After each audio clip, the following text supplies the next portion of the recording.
قناة نداء الدعوة تقدم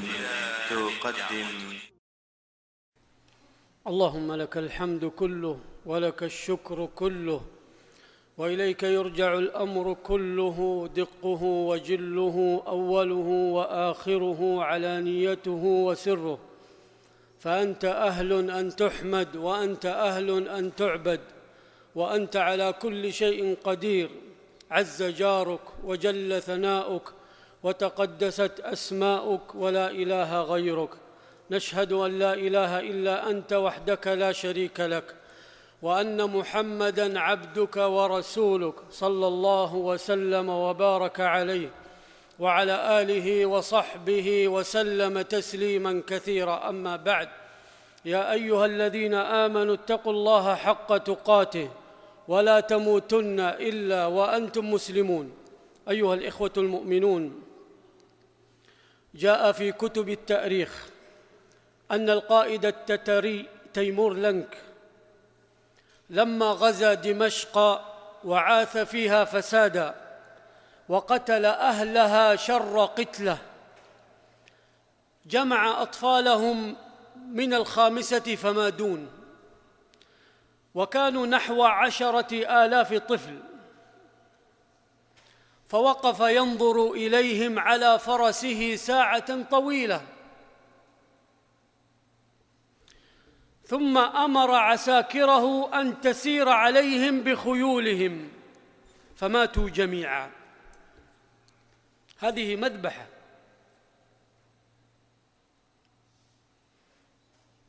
فماتوا جميعا. فقال بعد أن رأى هذا المنظر واستبشر ورأى نفسه متعاظما، قال متهكما وساخرا: انتظرت أن ينزل الله على قلبي رحمة بهم، فما نزلت الرحمة بهم. وكان يقول أيضا عن نفسه: أنا غضب الله في أرضه، يسلطني على من يشاء من خلقه. أيها الإخوة، هذا الرجل، هذا الطاغية، واحد من الطغاة عبر التاريخ الذين أمعنوا في علوهم وعتوهم، وتمادوا في استرخاص الدماء وسفك أرواح الأبرياء. وهو أيضاً واحد من المجرمين الظلمة قساة القلوب، الذين لهم في طغيانهم وإفسادهم وسفكهم للدماء قناعات تمليها عليهم عقولهم وتزينها لهم أنفسهم، ولا يرون خطأ أفعالهم. ولذلك كان حصيلة قناعاتهم هذه ملايين مملينة وآلاف مؤلفة من الضعفاء، من المظلومين، من المقهورين، رجالاً ونساء وشيوخاً وأطفالاً، الذين قتلوا وأبيدوا وانتهكت أعراضهم وسحقت كرامتهم وسلبت حرياتهم. وها هو التاريخ يعيد نفسه اليوم، وما أشبه الليلة بالبارحة. ها هو التاريخ أيها الإخوة يعيد نفسه اليوم، كما قال أحد الفلاسفة المنظرين، يقول: التاريخ يعيد نفسه في المرة الأولى كمأساة، وفي الثانية كمهزلة. الآن نحن نعيش هذه المهزلة، هذا القتل، هذا الاستضعاف، هذا التسلط، هذا الطغيان، هذا استعراض القوة. اليوم هو مهزلة لا تحتاج إلى تعليق أو مزيد شرح، فقد تكررت في تاريخ المسلمين كثيرا. يتغير الزمان والمكان وشخوص الجريمة وأدواتها، وتبقى الحبكة والحيلة ثابتة لا تتغير. فالمؤامرة هي المؤامرة، والدوافع هي الدوافع، والنتيجة للأسف هي النتيجة. نعم، قد يختلفون في الأسماء، لكنهم يتفقون في الهدف. الكل يعمل على تجزئة المجزأ وتقسيم المقسم والتلاعب بحبال الانتماءات المذهبية والطائفية. والمحصلة والهدف والمأمول والمرغوب هو ضرب الإسلام في معقله، هو ضرب الإسلام في معقله، وإبادة أهل السنة وتهجيرهم من ديارهم، والمضي قدما إلى قصعة جديدة ومسرحية جديدة تقام عليها نفس الطقوس والتجارب والسياسات. هذا باختصار واقعنا اليوم. أيها الإخوة، صدق والله من قال: الذين لا يقرؤون التاريخ محكوم عليهم أن يعيدوه أكثر من مرة وأن يلدغوا من ذات الجحر 1000 مرة. أعلم أيها الإخوة أن الحزن والأسى هما سيدا الموقف فيما يحدث لإخواننا المسلمين من أهل السنة اليوم في الشام وفي حلب وفي العراق وفي كل بقعة من بقاع الإسلام من مجازر وتهجير قسري وظلم فاضح وحقد دفين على أهل السنة فقط، وعلى مرأى ومسمع من دعاة السلام، من المدافعين عن الحريات، من مجالس الأمن، من المنظمات الدولية التي لا تحرك ساكنة، وإن تكلمت وإن تحركت بخجل وحسب إملاءات أقوى.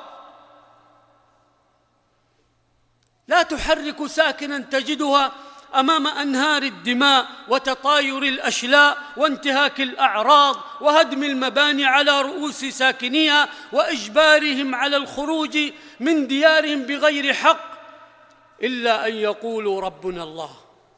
هذه هي التهمة، هذه هي الجريمة. إلا أنهم قالوا ربنا الله وأرادوا الحرية والكرامة والعدل يوما ما،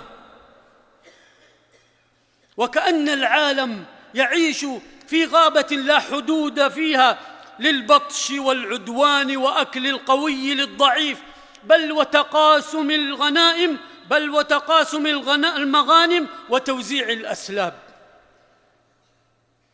أيها الإخوة، أنا هنا لست مقنطة أو مخذلة أو متشائمة أو يائسا من هذا الحال المؤلم لإخواننا المسلمين، لكنني مؤمن بأن أمتنا اليوم تمر بهذه المرحلة الدقيقة والمؤلمة من الاستضعاف والتشرذم والتفرق وتسلط المجرمين عليها لحكمة بالغة لا يعلمها إلا الله. ينبغي أن نفطن لها وأن نعلم عنها وأن نعرفها وأن نستحضرها أمامنا في كل هذه الأحداث.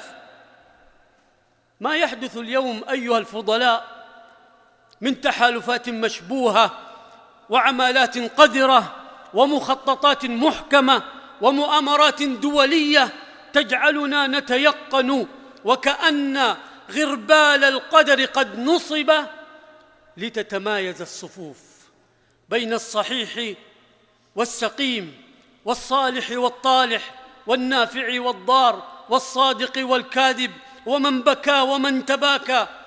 ولربما تطول هذه المرحلة وتكون باهظة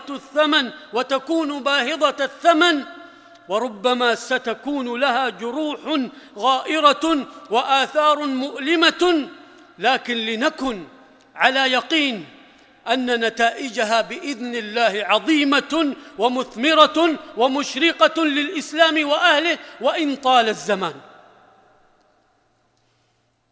هذا القرآن أيها الإخوة يحكي لنا دروسا وعبرا من انكسارات وخيانات وتحزبات حدثت في عهد نبينا صلى الله عليه وسلم. في عهد المؤيد بالوحي، في عهد المجاب للدعوة، لكنه كان درساً بليغاً للأمة من بعد المصطفى عليه الصلاة والسلام. هذه التحزبات والخيانات والانكسارات التي رماهم بها أهل الكفر والنفاق في ذاك الزمان، كيف وقف النبي صلى الله عليه وسلم أمامها؟ وكيف كانت العاقبة للمتقين؟ وما الحكمة من ورائها؟ هل ذكرها القرآن عبثا هكذا؟ لا، إنما لتكون عبرة للمعتبرين واطمئنانا وأملا للمؤمنين. أيها الإخوة، في غزوة الأحزاب كان المشهد مؤلما، حصار وخوف وبرد وجوع وخيانة.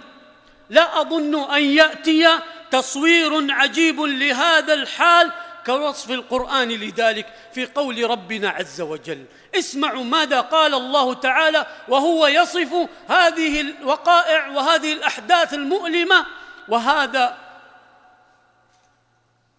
الشعور المخيف للمؤمنين في هذه الغزوة. يقول ربنا عز وجل: إذ جاءوكم الأعداء من فوقكم ومن أسفل منكم وإذ زاغت الأبصار وبلغت القلوب الحناجر وتظنون بالله الظنون. تظنون أن الله غافل عما يعمل الظالمون؟ تظنون أن الله لا ينصر عباده المؤمنين؟ وتظنون بالله الظنون. هنالك ابتلي المؤمنون وزلزلوا زلزالا شديدا. أي وصف أبلغ من هذا؟ لكن كان لهذه المحنة منحة ربانية، إذ تمايزت الصفوف، ففريق قال: ما وعدنا الله ورسوله إلا غرورا، وفريق قال: هذا ما وعدنا الله ورسوله وصدق الله ورسوله وما زادهم إلا إيمانا وتسليما.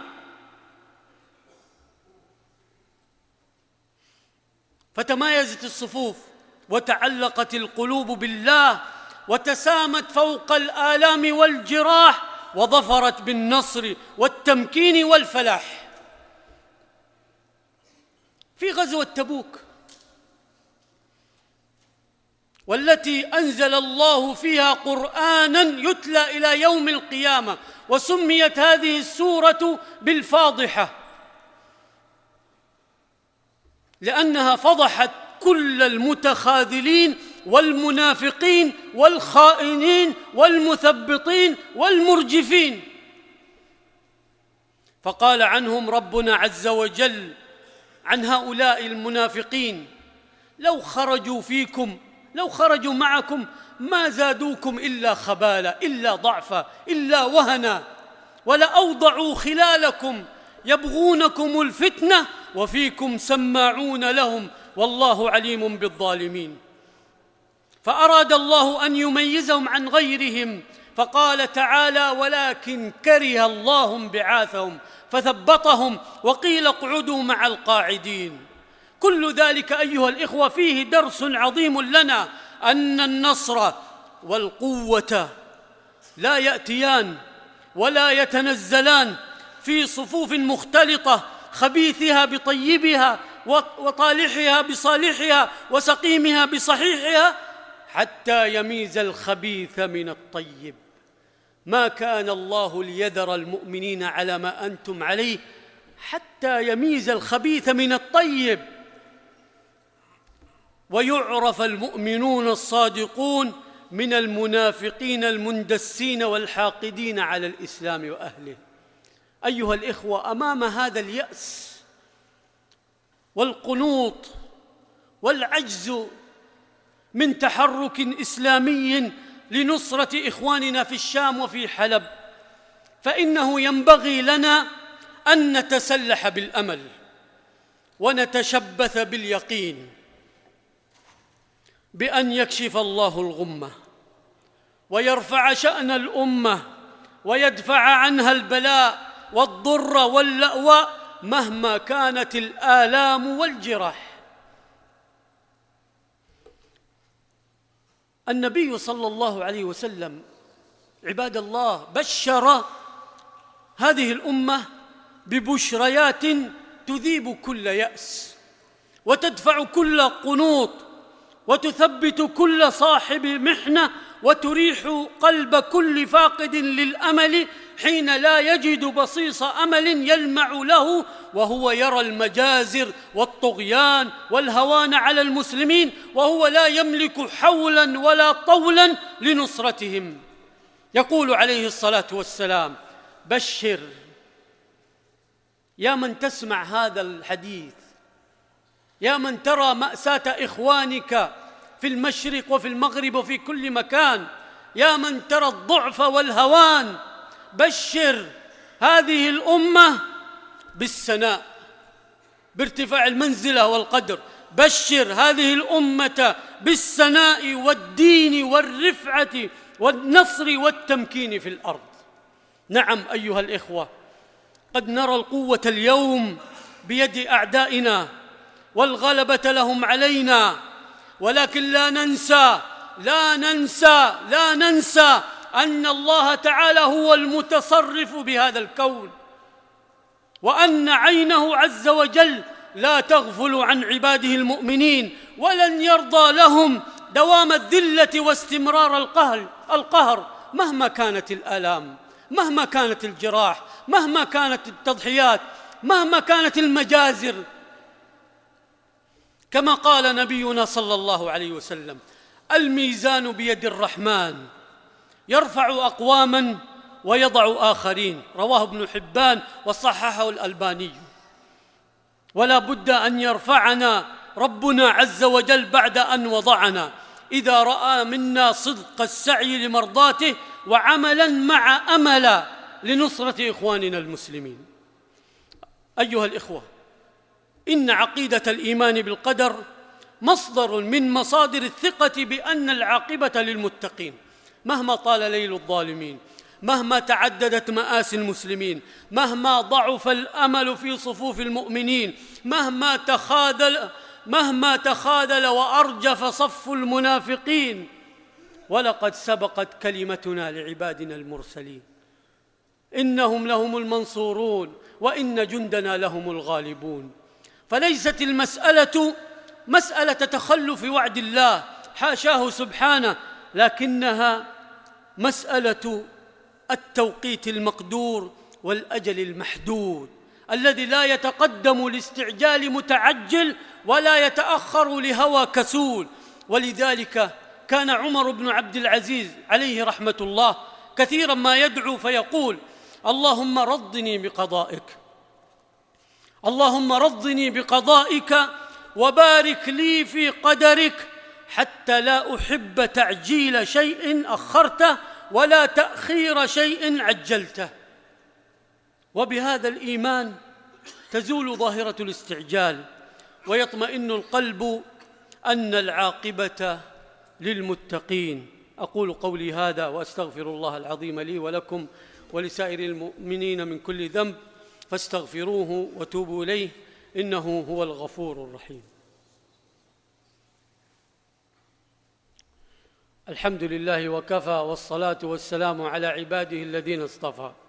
أما بعد، فلنتواصى عباد الله بالصبر على البلاء والثبات إذا وقع القضاء، وأن ننشر الأمل ونشيع التفاؤل بين المسلمين، ولنكن بشير خير ولا نكون نذير شر، ولنقل للمتشائمين بعد طول انتظار، وللمرجفين الذين يرون اللا فائدة ولا أثر للتباكي ولا للدعاء ولا للتعاطف مع المسلمين في كل مكان: والذين يقولون لا دخل لنا في نكبات البلاد الفلانية أو نازلة إخواننا هنا أو هناك، بل لا بد لنا من التفاؤل والأمل بنصر الله عز وجل.